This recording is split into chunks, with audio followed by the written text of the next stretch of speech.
Abou Aïcha. Abou Aïcha oui. non nga baal ma rek dama gis benn texte. sunu le temps oui. Alioune Ndoye gis naa ko fii muy bind texte après bi vote bi jàllee Alioune damal toppatoo ji sa candidat ville nga bàyyi ñu parce que question de principe yow Alioune Ndoye bi ñu attaqué Barthélémy Dias bindoo texte condamné wu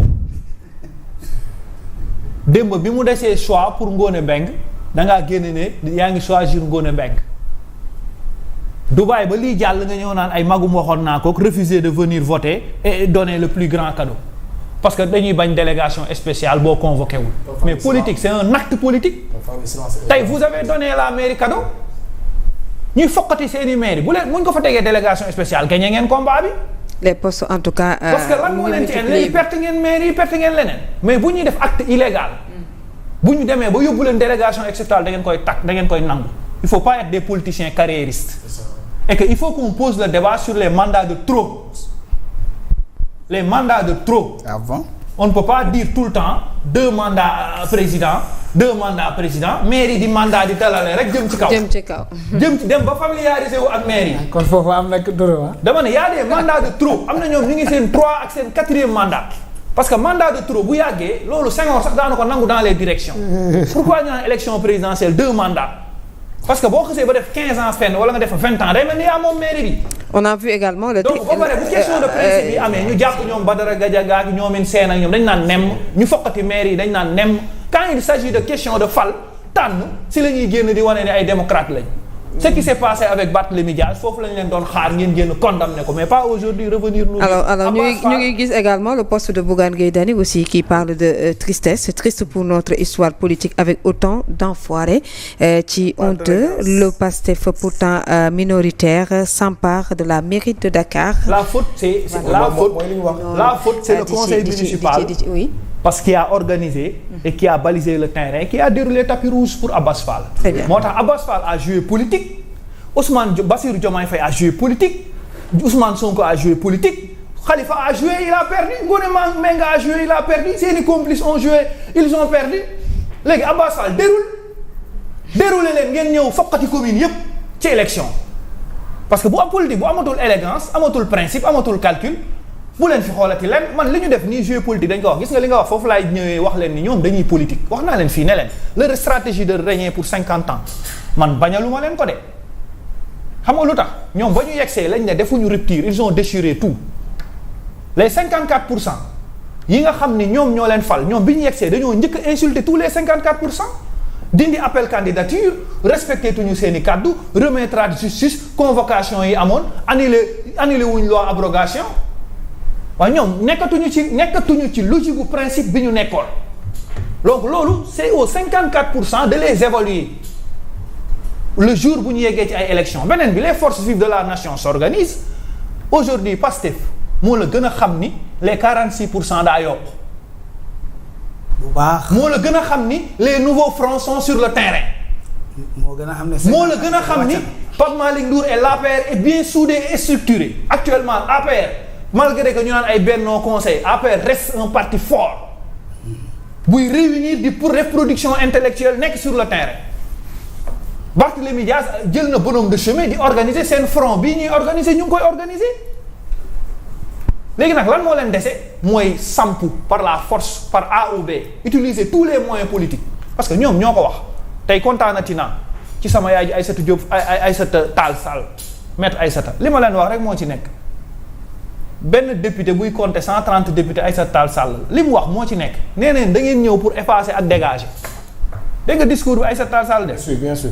da ne leen da ngeen ñëw pour effacer pour dégager léegi yéen dee leen dégager dee leen effacer ba keroog ñu leen di effacer di leen dégager. mais kese loolu moo fi am c'est-à-dire la seule réponse c'est ça mooy vous avez utilisé les institutions. c'est ça pour dégager. vous avez utilisé les institutions pour dégager Barth. vous allez utiliser les institutions aussi pour téye Abdou Nguer téye Badara Gadiaga téye Lat Diop téye Farba Ngom yëpp ci élection Mansour Faye yëpp ay institutions ngeen di utiliser politique yi ngeen yor parce que bi ngeen ñëwee ci politique da ngeen ko user politiquement les institutions. c'est ça la politisation de tout de l'administration clientélisme mais El Malick su ñëwee wax la lim la wax ne la projet bi président parti am lan la wax daf ne état parti. gars yi soutenir. c'est-à-dire dañu constant ci ñoom ligne logique bi ñu nekk mooy cette dictature rampante là ñoom bi ñu bëgg a teg au niveau des institutions parce que Ousmane Sonko dafa def benn discours mu ne du ñu nangu def révolution ba fii di nangu na discours bu mu defoon tënk du ñu nangu def suñu révolution ba fii ay bureaucrate di ñu ko yàqal. pas révolution. xam nga moom ci ni mu ko waxee ci li mu tuddee révolution. moom ay waxam lay wax quoi. moi je répète ce qu'il dit souvent ñoom bu ñuy wax dafa am cible bu ñuy waxal ñoom. ñoom c'est-à-dire dafa am seen cible am seen élément de langage am seen mindset. gis nga jamono juñ toll nii loolu laa la wax ne la jamono juñ toll nii ku ñu gis nga am avenir gis nga ni ñu singalee Pape Djibril Fall mooy ñoom ku ñu gis nga am production intellectuelle. nekk jeune am talent élégant. dañ lay sonal xam nga tey ni ñu toppee Pape Djibril Fall naan ko oxygène ok nangam parce que xam nga lu tax mooy gis nañ Pape Djibril am na avenir mu ngi réunir serviteurs yaa ngi daje ñu xam ne kii am na climat dañuy teel a dem yàq ko.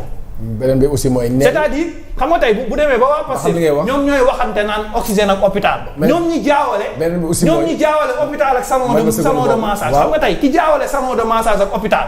say militants du ñu xam oxygène. benn bi aussi mooy say militants du ñu xam ay appareils médicaux. très bien quand un débat est sérieux dañuy fexe ba. waaw mais moom laa la wax ne la ridiculiser débat boobu ba kenn du si intéressé wu. c'est-à-dire mindset la ak seen élément de langage.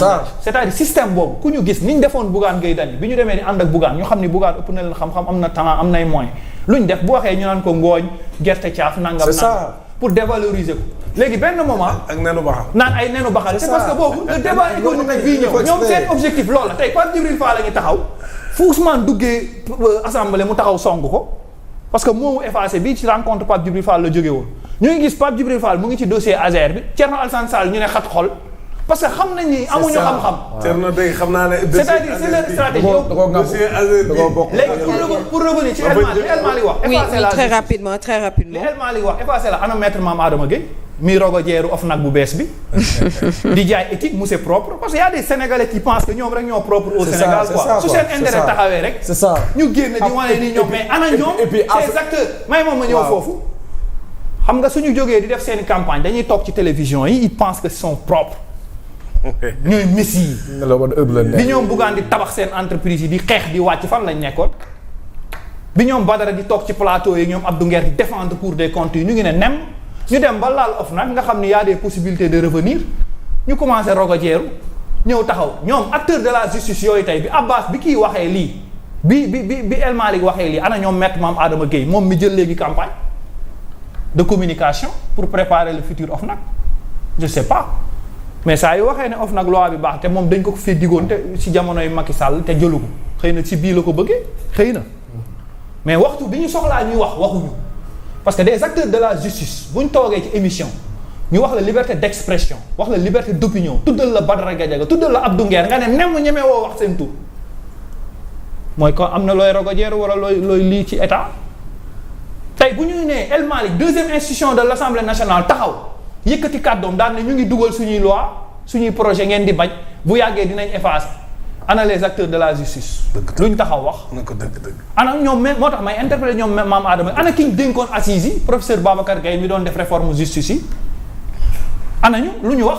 ana réforme ya. léegi ñii defuñu seeni réforme ba pare li ma ci métti mooy Ousmane Sonko a raison de dire que dañu am société civile fumier xam nga lu tax mooy yéen yi ngeen sant ak seeni respect faale wuñu leen ngeen génn naan nous félicitons les 4 lois.